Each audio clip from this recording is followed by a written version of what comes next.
All right. Thank you very much. And I would like to say that I'm very grateful for having such an opportunity. And Online Church of Uganda, thumbs up to everyone that has made it to this space. Rukundo Benjamin, the moderator, has said it all. I can say I'm someone that is passionate about mental health and wellness, and I'm also an information technologist. Yeah, that's what I can say. Most of the other introductions have actually been shared by the moderator. Thank you very much.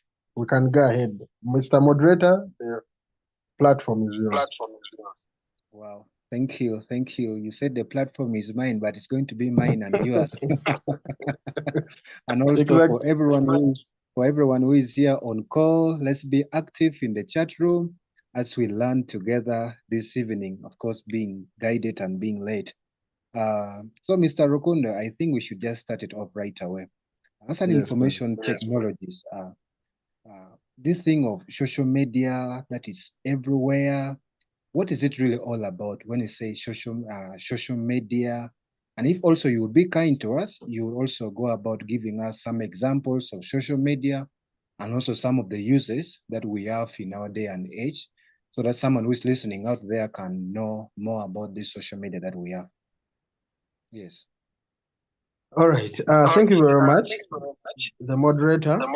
I would like to say that we all have our own definition of social media, basing on what we use it to do. I can personally, as an information technologist, define social media as a collection of interactive technologies that allow people to create, share, and exchange information and ideas in virtual communities and networks. And so that means when you're on social media, someone sends you a message, and then in return, you reply to that particular message. Well, I've seen someone was saying there was an echo and it has been removed. Am I still being heard loud and clear? Yes, you are loud and clear now. I have unmuted. All right.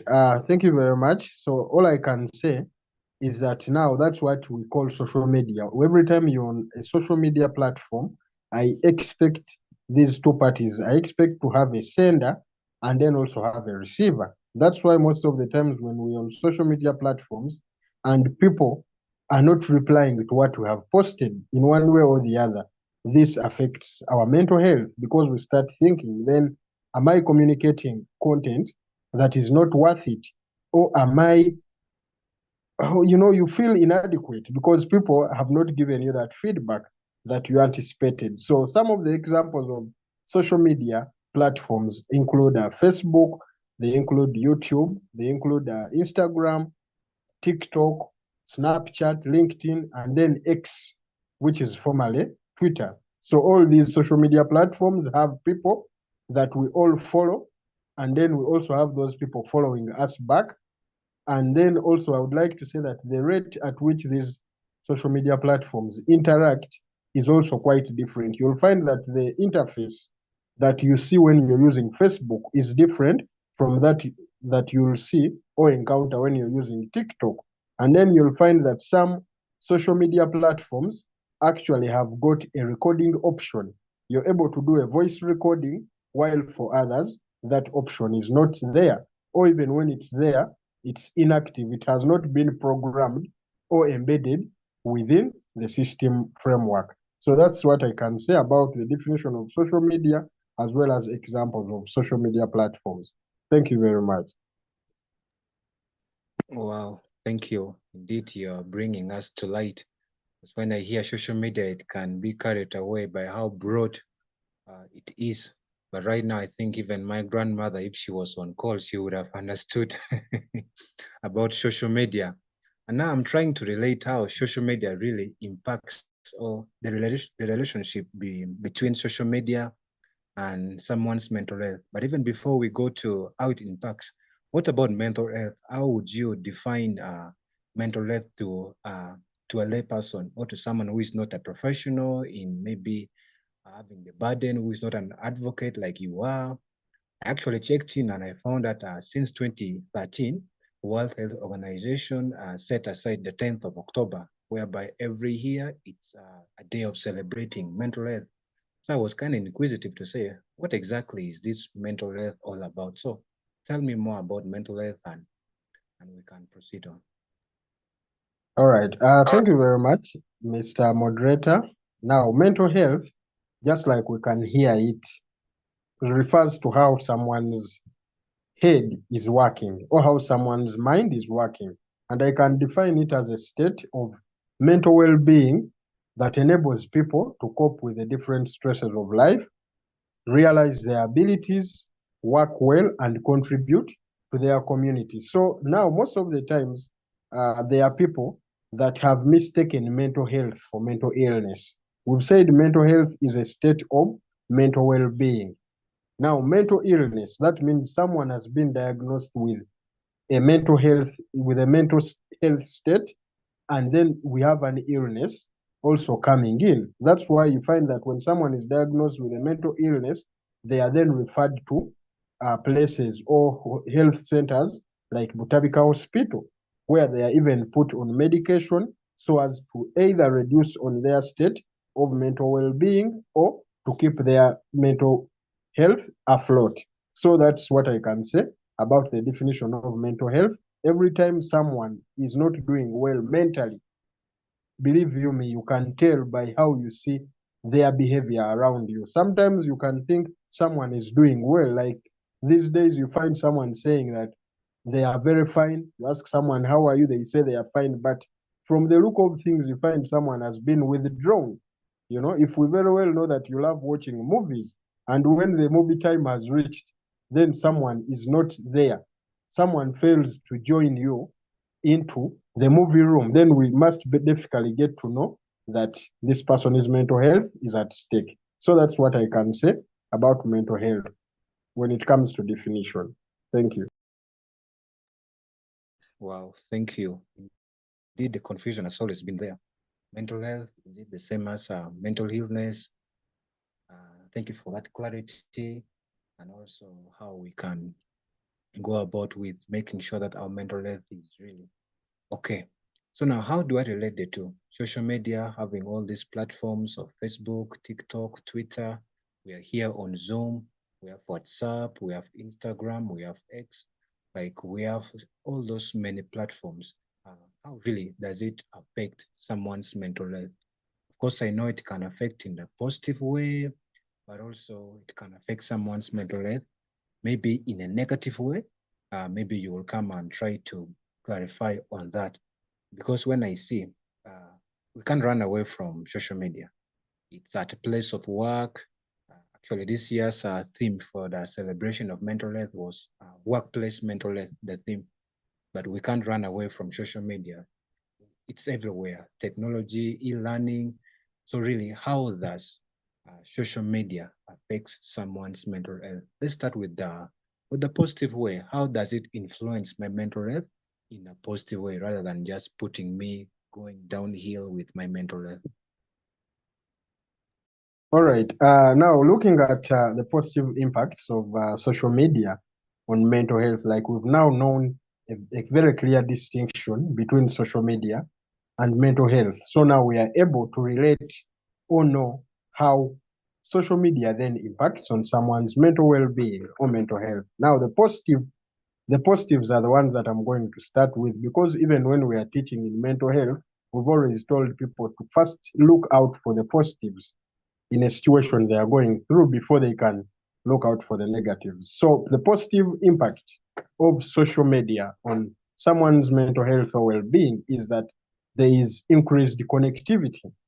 Now, what does increased connectivity do, or what does it lead to? Every time someone is connected to other people across the globe, you find that when you're faced with a very difficult challenge, then you simply text someone in the US and say, I'm undergoing such and such. And then the person texts back either with a solution or they're able to text you back with a phone contact of someone they think can be in position to help you. So you find that there is increased connectivity. And then also there is emotional support and empowerment. You find that when you share your flyer, for example, you share a flyer and you're going to be talking about mental health, and then someone comments first and says, good job well done. You find that you feel you're emotionally supported and empowered, because every time you keep getting positive feedback from people about what you're doing on social media, then it literally means people are able to understand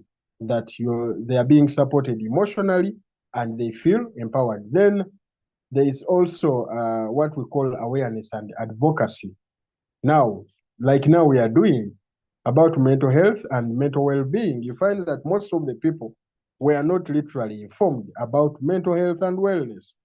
All these other illnesses have actually been talked about, and people have been able to understand how they come about. But when it comes to mental health, people had not gotten a clear distinction. Every time you mention mental health, what comes in people's minds is that then they are talking about Butabika Hospital. But now, us as mental health and wellness advocates, we are here to help people understand what mental health is about and also go ahead and advocate for how people can keep their mental health and well-being in a very good position.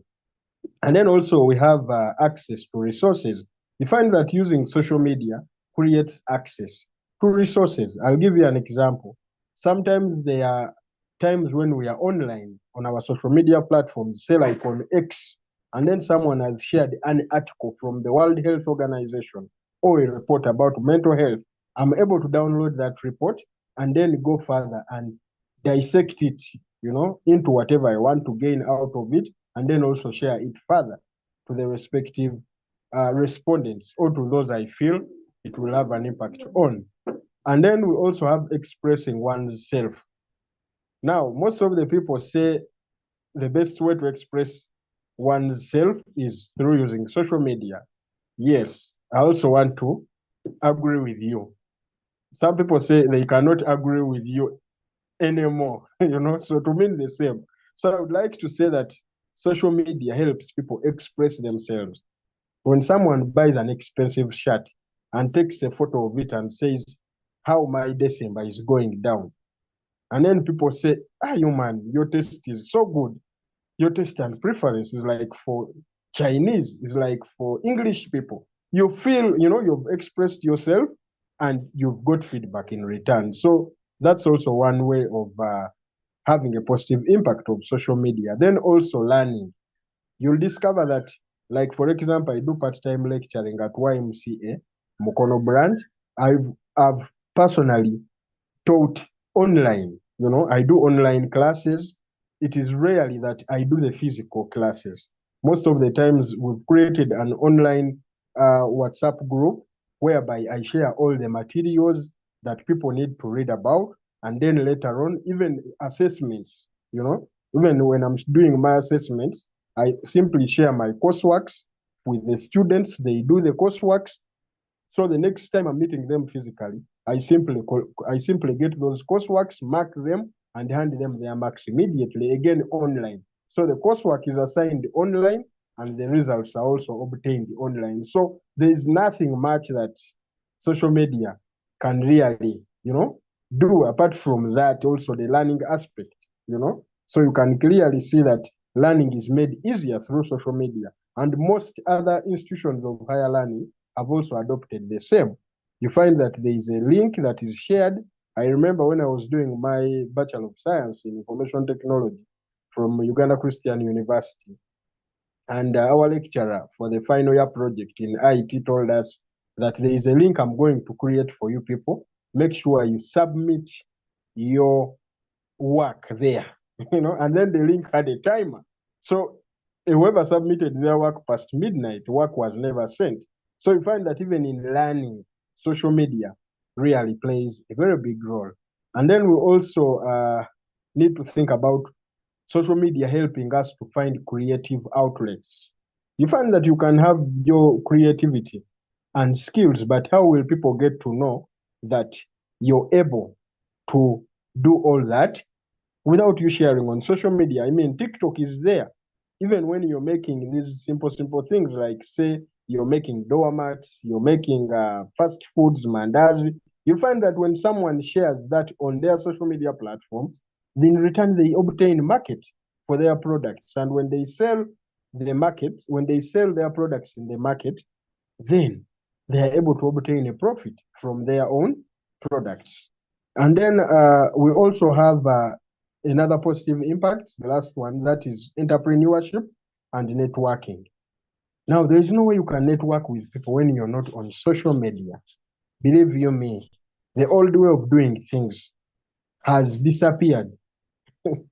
Has disappeared, just like the way sometimes you expect rain and it totally disappears. So you need to also adopt and understand that the best way people can take on your entrepreneurship kind of business or your networking is when you're online. You're able to look for partners. People are able to share that there's a certain project that is coming on course and we need partners. So for as long as you're not online, then there's nothing much that you can get.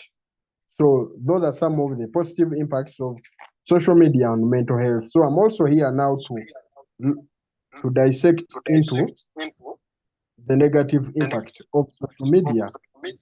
Even before you even go to the negative impact, Yes, I please. was I was reminding myself here when you were talking about networking.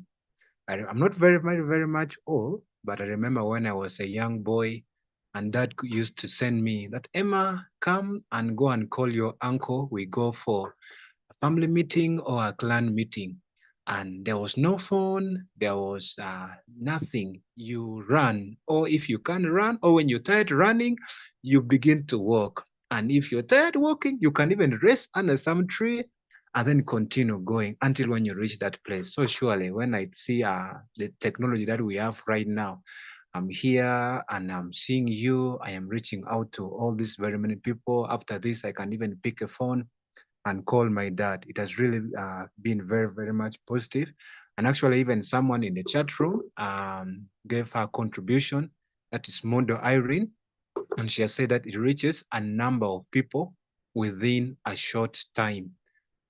If this information we're sharing here was to be transferred from one place, that's Kampala, to maybe Gulu, how long would it take? But here we are, about 32 of us on call, and we're getting all this information.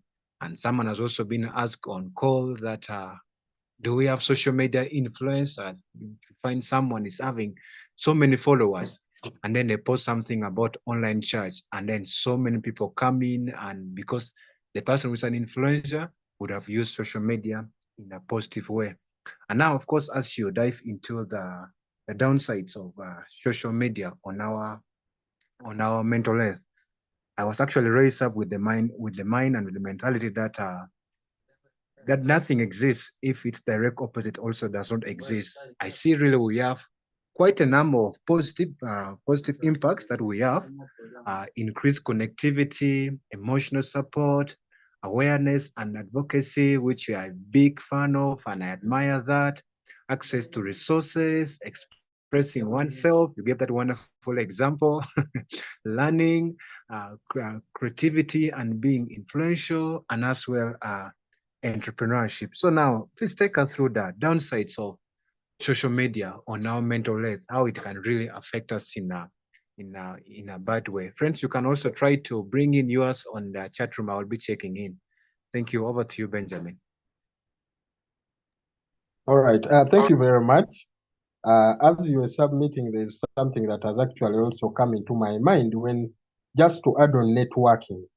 There are some people that have actually also networked in terms of relationships. And you find that they have networked on social media and it has ended in a marriage. Huh? So there's also that, by the way. So you cannot, what I can say, it is something that is very serious. Someone is in England, the other person is in Gulu or in Katakwi, and before you know it, someone is engaged and they are being wedded. So that is also something that we need to give our attention to. So now let's look at the negative impact of social media on mental health. Now, the first negative uh, impacts of social media on our mental health is comparison and envy.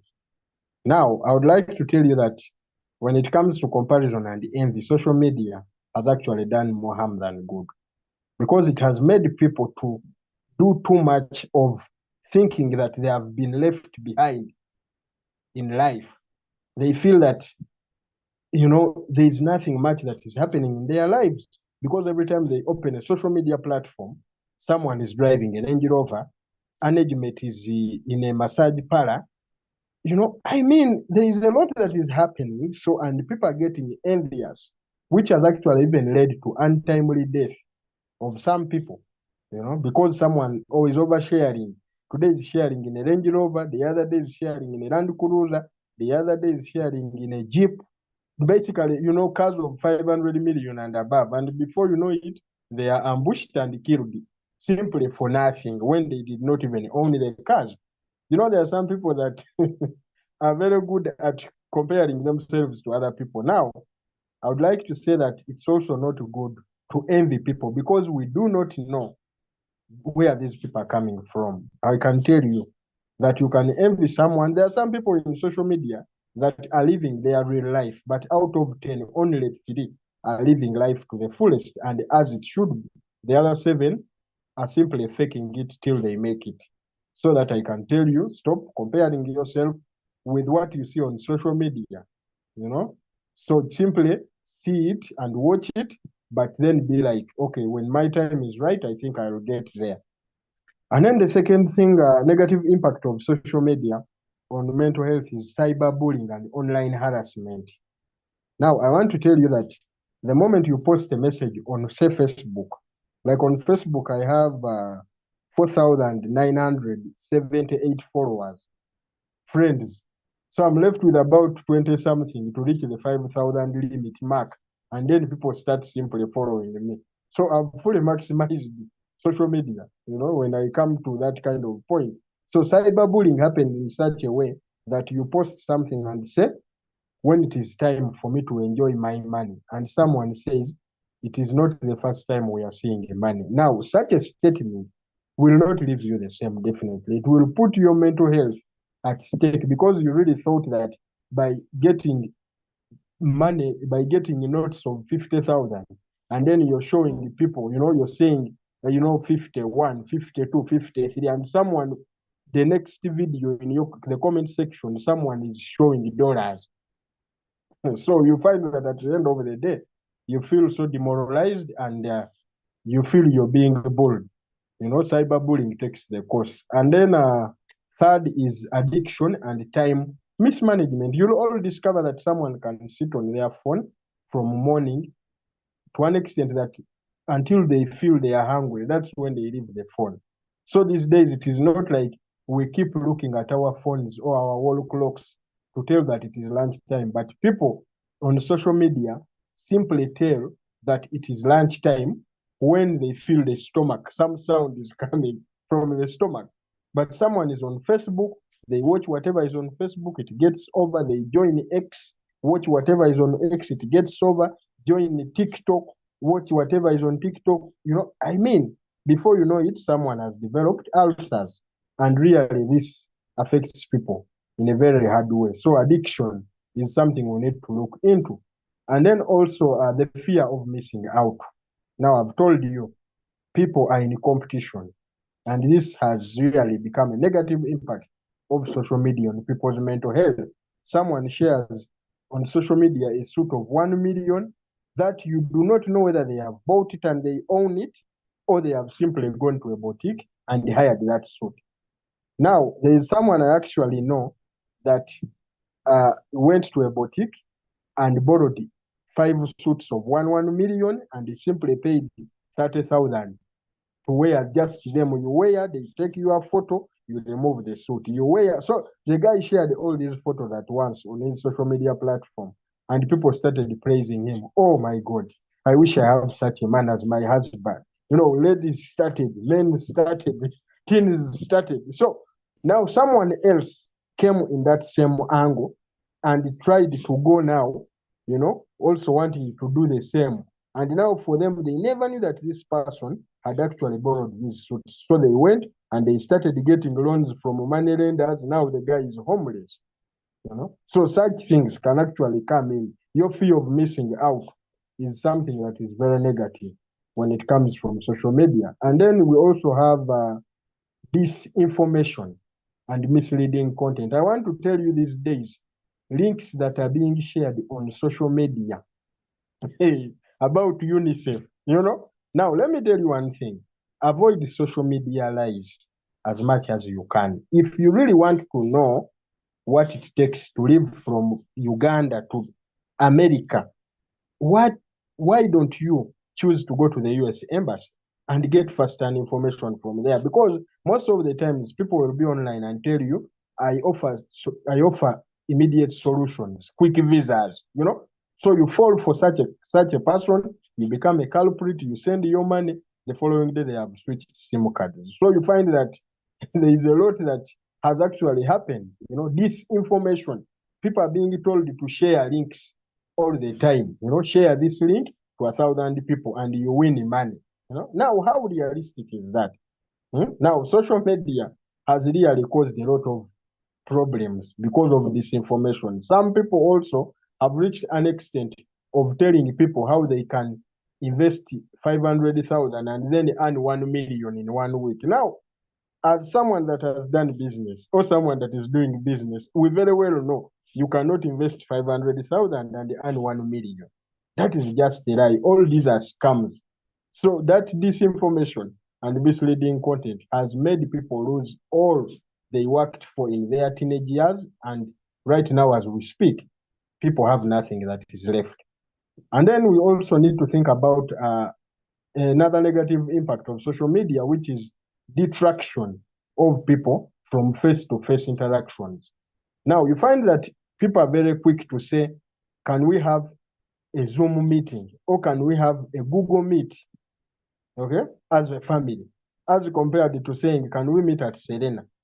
And you really uh, allow me to say that people are having very many online family meetings than the physicals. Now, this has left some of their family members actually in space because you cannot know exactly what someone is going through.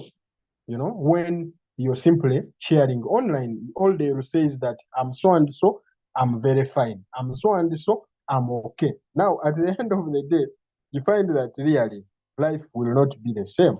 So there is detraction of people from face to face interactions, and we have adopted the social media kind of game, and we have forgotten so much about this bonding that is biological or bonding that is physical, because for it, someone can open up and say exactly what they are going through. And then, lastly, another negative impact of social media on mental health is distorted reality. Now, social media has done a lot of things in distorting reality. Recently, there is a pastor I very well know that has shared sodas and saying that those sodas bring blessings. You know, we all know that. But I'm not going to mention the names for purposes of confidentiality and because we all know what happens. You know, you cannot really buy Coca-Cola and it is written on Coca-Cola, Pepsi, and someone tells you that this Pepsi is blessed and you're buying each bottle at 50,000. Now, that is distorted reality. Even when we very well know all the market prices, someone can still get people and distort them totally from the reality until people start thinking that maybe what this person is saying could be true, you know. And then lastly, there is something that has actually come into my mind about another negative impact of social media on mental health, which is people share information without filtering it. Now, there are people that share very much of false news. Okay, someone simply shares and says, you know what, so and so has died. Like now, I do not know how many people have been killed by their own family members. Someone says so and so has died, prepare for burial, and then they receive money. Eh? And then people have also been conned that their family members are on oxygen. It's through just one social media message. Someone says so and so is on oxygen, and we all know that someone in the comment section has actually said false information moves faster than the truth. And that's really very true. You know, we all know that when you type a social media message and say the best way to get money out of farming is that you have to plant your seeds. After planting, you water them, then you weed them. Then after you come during the sunny season, you remove them, you get the seeds. Someone is not ready for that kind of process. But someone wants you to tell them, share this link to 1,000 people and you earn 50,000 on mobile money. So really, that kind of analogy must change, and all these are some of the negative impacts of social media on someone's mental health. You find that whatever we have discussed has a very big impact on your mental health. When you're conned of money, you do not stay the same. When someone tells you something that is not real and you get to know, you just simply want to finish that person. So that means these leave most of the times our mental health when it is at stake. That's what I can say about the negative impact of social media on our mental health. Eh, things are serious here. I have some friends of mine in the room here who are also listening in. When you mention that part of, they tell you to share a link so that you can get your 300 million, and I saw some of them smiling. I'm like, okay, this is really very, very true. And also, when you talked about families having more of virtual meetings and leaving other family members in space, not knowing what's going on in their life, and leaving no space for physical interaction, actually reminded me of how Uganda is such a young population, where below 17, we have 50%. And also from age 18 up to 30, that's 22.7%. That's of the recent report from UBOS. So really, there's something also very common among is the youth that I will throw the question to you, but also to the people in the chat room. Maybe it's an issue of mental health as well. Why is it that for teenagers today and for youth who are in their early 20s or mid 20s, why is it that they find it very easy to chat with their parents online, but it's very, very difficult for them to have face-to-face interaction with the same parents that they would really have wonderful interactions with online? Friends, you can give in your view about that in the chat room, and also our speaker will also give his view also on that. But as he prepares us to give his view on that, he has listed to us so many of the negative impacts of the social media in our concerning our mental health: comparison and envy, cyberbullying, addiction and time wasting, which Irene also agreed with you on in the chat room. Fear of missing out, you know, you're a BU and you know Saul is getting married this Saturday, and for you, you are single. Like, are you missing out? Disinformation, trying to make everything about virtuality, not having physical interactions, and distorted reality, just sharing information without filtering. How best then can we maneuver around this negative, as someone has just said, the fear of judgment? That's by Beatrice Belico. How then can we maneuver and avoid having this negativity from social media on our mental health? Because the truth is, we won't wake up one day and find social media is not there. AI, I mean, even AI has just come in, and we are just upgrading, we are just progressing. And yet, these are really life-threatening things that can really affect someone's mental health. Maybe you can go through them one by one and try to explain how me as a youth, or my mom who is on call, my dad or my brother, can really try to maneuver around this comparison and envy, cyberbullying, addiction, and all this list. Yes, thank you. All right. Thank you very much, our moderator. And I would like to also share about how we can then mitigate these negative impacts of social media on our mental health, because I would like to assure you that social media impacts directly on our mental health as much as possible. So these are some of the ways we can mitigate these negative impacts. So the first thing we need to do is set time limits. Now, I want to tell you that every time you hear someone saying, for me, I left my child to do whatever they want with their phone, you're simply misleading that child, because these people do not know how to limit themselves when it comes to access of these gadgets. Now, someone has joined Facebook as early as primary 2 or primary 1. Now, what do you expect of such a person? I know some of us actually joined social media in the primary 5, but right now someone is in primary 1 and is telling you that he or she doesn't know why people are not liking her comment. And then you ask which comment, and then they say it is on Facebook, or my TikTok account is not growing very well. And then you're like, but you, man, are you sure? They are like, I'm very sure 100%. So you find that the rate at which people are getting exposed really needs some limitation. So as parents that are on this platform, as big brothers and sisters, let's try to limit or set time limits, especially to those that are using social media for a very long period of time, because we also know that sometimes we get issues with our eyes when we do too much of screen time. And then also we need to curate our feed.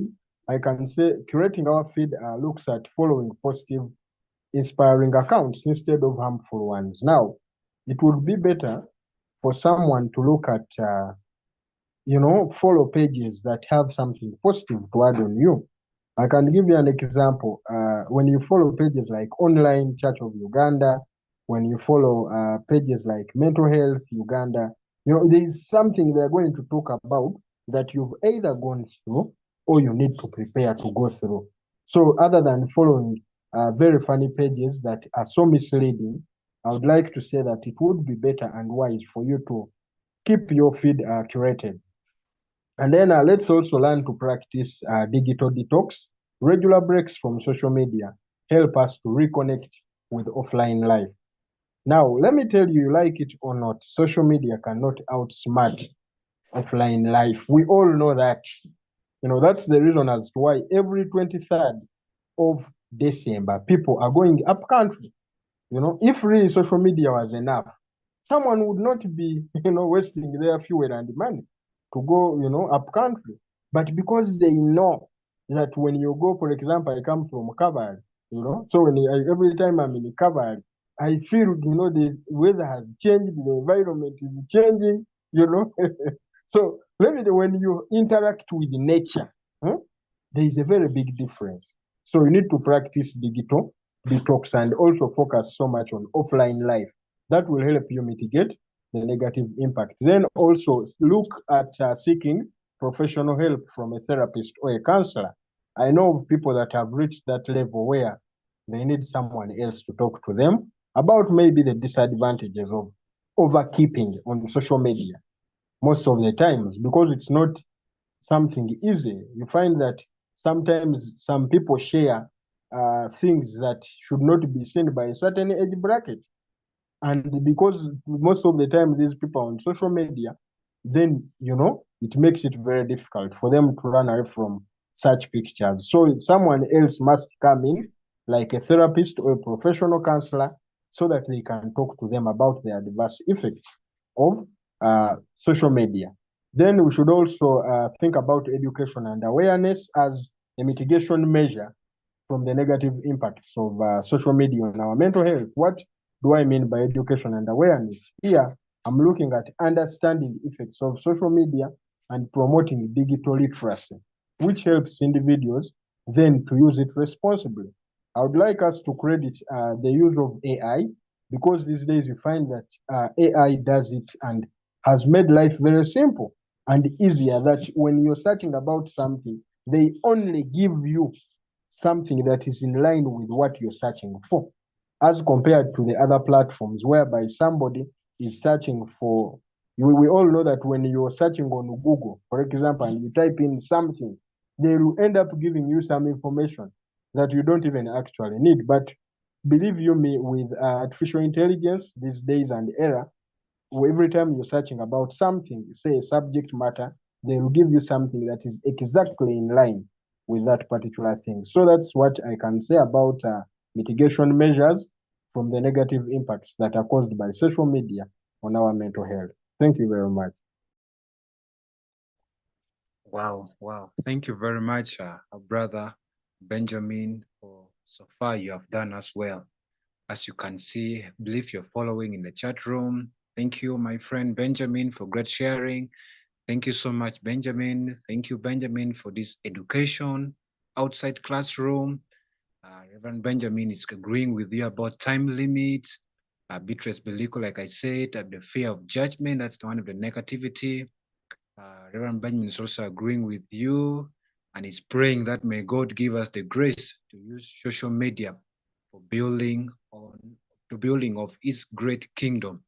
Indeed, friends, false information moves faster, distorted reality, robs time for physical interactions. Susan said that, thank you, Benjamin. There is a side effect of an electrical magnetic frequency.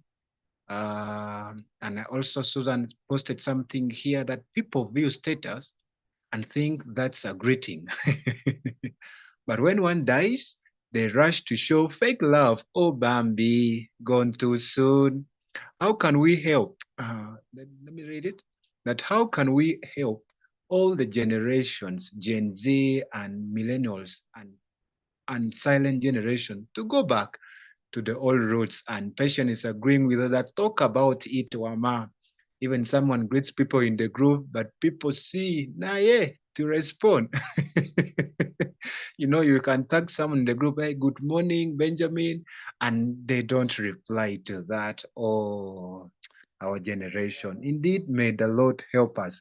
And of course, even here at Online Church, we are not only about online ministry. One of the things that we uphold so highly is your commitment to the local church.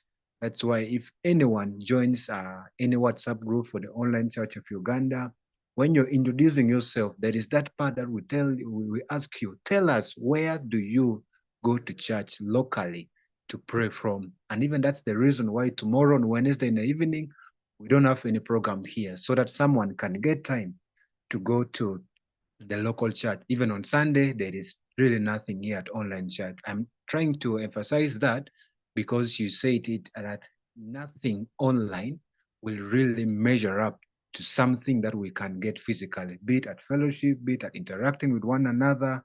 So friends, it's here to stay. Let's really take it for the good and let's use it well. Let me now hear your opinion, Mr. Benjamin.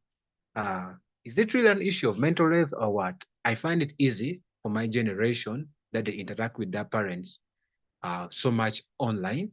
And then when it comes to physical meetings with their parents and having talks with their parents, they are shy, they're looking down, like they can't really hold them themselves and have a conversation, not even just with their parents, by the way, even with colleagues.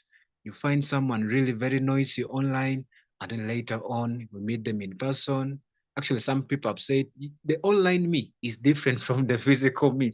So how best can we really draw that to really try to get some balance? And also, as you tackle that, just to reckon one more time to the parents, because I'm not a prophet or a son of one, but I know parents are concerned that really, I have my child, I want them to be very productive, but they cannot be because they're every time they're on social media.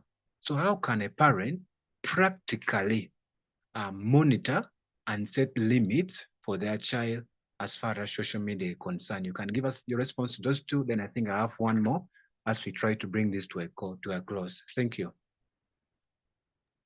All right. Thank you very much, our moderator. Allow me to say you're really doing a very good job. You're such a good person that I've really worked with. So we are here to see how or why teens find it easier to chat with their parents online rather than have the physical interactions like we used to do. Because most of the times, allow me to say and acknowledge that the times have changed. You like it or not. We are finding solutions, but also the times have changed. So sometimes it is going to call for us to adjust and see how we incorporate and have these teams get back to their roots, even though it may not be at 100%, but at least out of 100, if we can have 50% of them getting back to their roots, I believe that alone will be an achievement. Now, the first thing is when these teens interact with their parents online or other colleagues or some other people they call uncles, cousins, it's very easier for them to be online and they are very active as compared to the physical because first of all, with online interactions, we have reduced pressure and anxiety. Someone posts down and says, I do not know how are we going to leave Kampala and go to Mbali. And then someone will rush to say this and this. But when you are there physical and they say, can you get us a solution of how we are leaving Kampala to Mbali? My friend, the pressure, the anxiety that is involved in that particular kind of conversation is a little different. So that's why they find it easier to do online interactions. And then second, there is time to think and respond. You'll discover that when you're chatting with someone online and then they say, hello, I'm from England. And then you say, hello, I'm from Uganda. Then they say, what do you do for a living? Now, because you do quite so many things, now you start thinking, what area should I give this person? Are they interested in my mental health aspect? Are they interested in my profession as an information technologist? Are they interested in me looking at mental health, say, at the workplace? Because someone can ask you and say, what do you do for a living? Now, you must be very careful and think through what exactly the person wants. That's why your response should be the person, should enable the person to get to know which particular kind of life you're trying to look at. And then also there is control over the interaction. You find that when someone is chatting online, they feel they are fully in charge. But I know people who attend family gatherings and leave when they have said nothing. But when you organize an online kind of meeting, you find the person is there saying, yeah, we are there. Life is good. Yes, when do you come physical and say, okay, this is our agenda, can we start? My dear, life is different. So they feel they have control over the interaction when it is done online. And then there's also privacy and anonymity. You find that some people enjoy their privacy. Now, when you're chatting with someone, that's why some people even prefer keeping their profile pictures very far away, from people. Someone goes to their settings and then they say profile picture seen by nobody. So, social media has made it very easy for someone when they don't want to be seen by others. I also know of some people that actually hide their status. They say view only to be viewed by. They choose 5 people and yet they have 100 contacts. And you find that social media will do that on their behalf and keep their privacy and anonymity. And then also another reason as to why teens find it easier to chat with their parents online is that online interactions break down hierarchies. You find that you simply start your conversation with hi, hello, hi, something that is easier.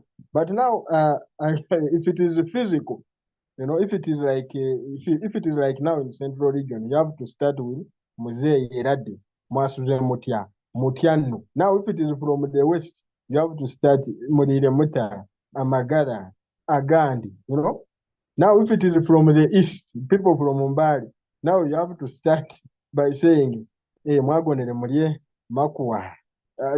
I mean, so really, it makes things to be escalated, So, but if it is online, someone will simply say hi. You say hi to a PhD holder, and they also say hello. And then you continue like that. That sounds like a greeting as compared to the physical interaction. And then also, the reason as to why teens find it easier to chat with their parents online rather than physical interactions is the fear of confrontation. Now, most people do not have answers when it is a physical conversation. When you really sit down with someone and say, okay, now, from the look of things, your hygiene is not good. what have you done or what are you going to do to make sure that your hygiene is in good order. Person say, I will see, I will try this. But if it is online and you tell someone, how are you going to maintain your hygiene? I will bathe and smear my face. And, they start immediately. It is very easy for them to find solutions as compared to the physical interactions. And then also, we need to understand that why teens find it easier to chat with their parents online rather than physical interactions is that the modern family dynamics have come in due to busy schedules. So you find that someone is, say, going for school in an international school. Now they all leave early morning. You go to Kaboja, for example, Kaboja International School. Your father is going to Civil Aviation Authority in Entebbe. Now they drop you at Kaboja and you connect via the Entebbe Expressway. So as you come back in the evening, definitely you must communicate online and say either I'm coming back tonight or we have a busy schedule at school, I may not make it tonight. So you find that it is very easier. It makes the communication really very open as compared to the physical interaction. Uh, if you're dealing with teens most of the times, we've all acknowledged that they enjoy things that are done online rather than things that are done physically. That's why every time they say we are having a catch up, very few people are active. But when they say we are going to be online first to draw the agenda, you have the whole column. So this is something that comes naturally. It's nature. And now we need to adopt and see how best we can help these teens to also at least adopt 50% of the old tradition so that they can strike a balance. Because unless otherwise, if you're doing too much online, then you find that it may not also end very well because very many people will show you that you have the support online. But when it comes to physical or real life, then you find that there's someone who shared something online and was trying to show people how many people claim they want to support you achieve something. And then the real support that is actually there. And they used a demonstration of a football pitch and they showed that the whole pitch was ready to support you. And then when time reaches, only 2 seats have people. So really, you can see that for as long as, yes, it is okay for you to love the online interaction and find it easier, but also consider real life. Because in real life, then you're getting word of mouth. You're getting an affirmation from somebody about whether they can be in position to achieve a certain task or not. So you're able to get feedback regardless. Now, I want us to also look at how then do we monitor and limit children's social media usage to keep them sober. Now, how then do we limit and monitor children's social media usage? And this is really something that is causing a crisis these days. Believe you me, if you cannot monitor your child's usage of social media, even you personally, you end up calling them and they say, ma'am, I didn't hear you. I was on Facebook, and utensils are not washed, the house is dirty, and so you find that things are not so good. So then how do we monitor and limit their usage so that we keep them in a sober mode? The first thing we need to do is we need to understand their digital world.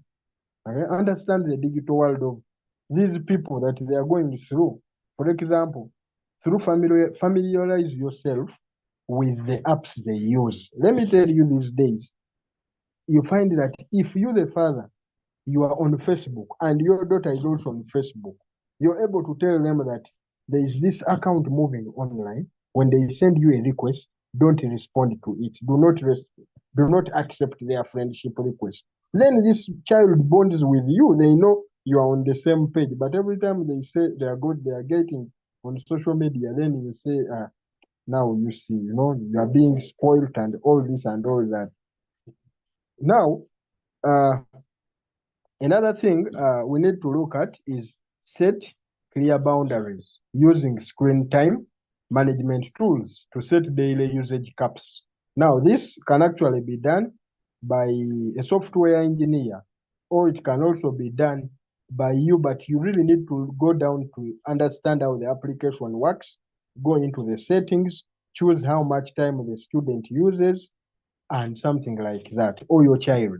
So by setting those clear boundaries of screen time, it helps the child understand that every time when it clocks 9 p.m., it is time for food or time for prayer. So you find that that helps you monitor and limit what they do on social media. Then we should also adopt the usage of parental control tools, when it comes to these applications and software, because I'll give you an example. In Apple, there is an application that is called Screen Time. You can set screen time and say how long your phone should be active, how long your iPhone should be active. So when you set that particular timing, when it is over, then the phone automatically switches itself off. And then you have to restart it and enter your password, something like that. And then for Android users, also we have something we call the Android Family Link. That also helps you. It works as a parental control tool and helps you set particular timing your child should be able to use their social media platform. And then we should also think about monitoring what our children do, or monitoring what our friends do on social media without intrusion. How then do we do this? We use what we call alerts. Every time there is inappropriate content or behavior, you set a certain sound that a phone makes, just like an alarm. When they try to go, say, on these media pages, pornographic content, and all that, then you set a certain sound so that the phone can vibrate or can sing a certain song, and then you know that now they have logged in something that is really not very effective for them. And then we should also learn to educate uh, those using social media around us about social media risks like cyberbullying, privacy issues, and risks of oversharing personal information. Now, for as long as you're on social media, I want you to understand that too much of anything is bad, like it or not. We used to tell our friends that kindly be very careful with what you share on social media, because let me tell you, social media will affect or will impact your future life based on what you want to achieve in life. I'll give you an example. I have a friend of mine who shared on his Facebook when he had gone to Nyege Nyege. Now, Nyege Nyege, I told the guy not to go into such things because I very well know with what has been spread in the media about what happens there. I know that it is not the right choice to do. The guy insists and goes and records himself getting drunk, doing so many other awkward things, and posts on his social media. Now, I want you to understand there is this tool that people use these days on their social media platforms that is called download and save, auto download. Now, when you post a photo, huh, now you do not have any control about where that photo will go. The best example is the online flyers that we share. When you share that flyer on your WhatsApp status, people's phones or gadgets have been set to auto download all statuses. Now, by the time you want to clean your image, people very well know you're trying to seek attention and tell people how you want to be their leader. People will simply assure you how you cannot be a leader with evidence. We know of some politicians whose photos have been shared. Every time they say they want to contest, people share photos first, and that also the campaigns you in one way or the other. So let's try as much as we can to share things that improve our image, so that at the end of the day, people do not use what has been shared in a thought of excitement, and yet it is causing harm to our image and reputation. And then let's also think about encouraging healthy alternatives, for example, hobbies and interests. So, like sports, arts, and family outings. When did you last go for a family outing, for example? If your family does not have that system of family outings, become their ambassador. I've always told people even about mental health when I'm doing like mental health at workplaces and all that in institutions of higher learning. I've always told people that try to be an ambassador in your family. If you discover that in your family outings became like history, you simply keep hearing about family outings.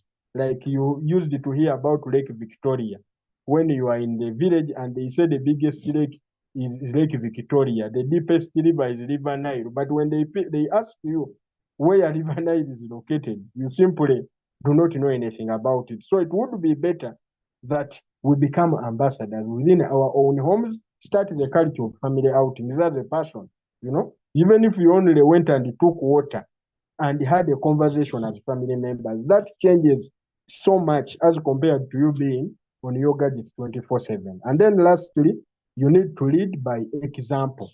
Engage in collective digital detox days or challenges to reduce everyone's screen time. Believe you me, when you do that, it helps you monitor and limit your child's social media usage and keeps them sober. If you as a parent, you say, now with effect from today, the moment it clocks 8 p.m., we all have our phones put on phone charging. We have 3 hours of physical interaction, and then we go to bed. And you are the first person to put your phone on charge.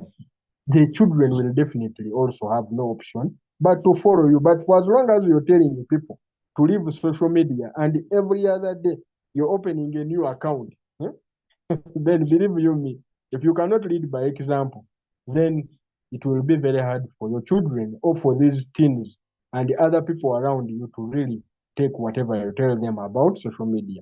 Thank you very much. That's what I had to share about how we can monitor and limit children's social media usage and keep them sober. Thank you. Wow. This has been wonderful. Thank you very much. Benjamin. Something that I thought was only going to be parents and parenting children. It actually ended up even being of great benefit to parents as also they try to do self-control as far as social media is concerned. Because you talked of it's a reality we can't run away from. It's easy because there is privacy, we are in control, there's no fear of confrontation, we have busy schedules, but also the best way to monitor and control is to get applications that help us to do that, to manage our screen times, our parental controls. I don't know how parents will also control themselves, maybe grandparent control. But yeah, still the same thing to apply on them, having some alerts and having more of personal interaction, family time, and setting really an example because it's here to stay and we will not be able to run away from it. I love one thing that really you say that be the ambassador. If it's affecting our generation, how best can it really change? Be the ambassador and cause the change where you are. Indeed, this has been wonderful. Friends, thank you very much for keeping in until this moment. Wow, this number is really very much encouraging, and this is wonderful. I just have one short question for Benjamin. Then later on, I will be inviting Reverend Benjamin, who will come and try to bring this to a close. You talked of some people hiding their profile picture, hiding their last scene, or even I commented in the WhatsApp. I commented there. Even some people block some other people. You find children blocking their parents because they will see the things they are posting on their status, blocking your bosses at places of work, or some people even considering taking breaks from social media because they saw that they might see that I've tried all these other solutions and seem not to be helping me. What I need to first take a break and then come back. What advice would you give to someone who it's become too much for them and they would like to take a break? What can they do while they are taking that break? Because we can't run away from it forever. It's in our day-to-day life. So now I'm taking a break from social media. Talk to me. All right. Now, if you're taking a break from social media, allow me to say that then you need to find an activity that you're going to replace with your time that you were doing in the social media kind of games, because some people now call them games, that I'm on my social media game of TikTok, my social media game of Facebook. Now, you also need to find how best you can change. You need to find an activity to replace. If you've been on phone, say early morning from 7 a.m. up to 10 when it is breakfast time, and you really want to relax or have a break from social media, then you can as well replace that time with doing morning jogs or morning walks, so that that also becomes a routine. And then before you know it, you'll find that all your morning routines have been replaced by uh, doing jogging or by doing walks as compared to you being on social media. And then you should also try to fix something like learning a new skill into that time that you've been overusing on social media. Most of the times, people are on social media but do not learn an extra skill. Now, if you've been on social media for 10 hours a day, how is it how best would you then manage your timing by learning a new skill? Try to divert about 5 hours or 6 hours to learning a new skill. Go and learn how to play a musical instrument. Learn how to prepare a meal. You know, some of these are survival skills, but if you don't learn them on time, they even affect you in the near future. You know, for example, try to learn how to cook. Hmm? You know, you if cooking, not just cooking, but cooking, preparing a meal that someone else can have and for it and say that I appreciate it has been very fast. You know, so you find that you have to put in attention. Some people even have to take notes and say step one, do this, step two, do this. Now that alone can help you get a break from social media. So you need to find that activity that you can replace with your social media time so that it reduces on your screen time. That's what I can say. Thank you. Wow, wow, indeed. I must confess that this is very practical because sometimes you take a break only for 2 minutes and to come back and to continue with the same. But indeed, if you take a break and you keep yourself engaged in doing something, or you can even be intentional in gaining a skill and really holding yourself accountable, that would work so, so much. Wow, this has indeed been a wonderful evening. As you can see in the chat room, people are celebrating you and appreciating you so much for giving us these encouraging words of wisdom this wonderful evening. Maybe now I would give you the platform again to share with us your last words to the viewers in a few seconds as I invite now the Reverend Benjamin, who will come and give you a vote of thanks and also pray for this ministry and give us the benediction as we bring this to a close. So give us your final words, Mr. Benjamin. But wow, this has really been wonderful. We look forward to seeing you again. God richly Praise the bless you. Lord, friends. I want to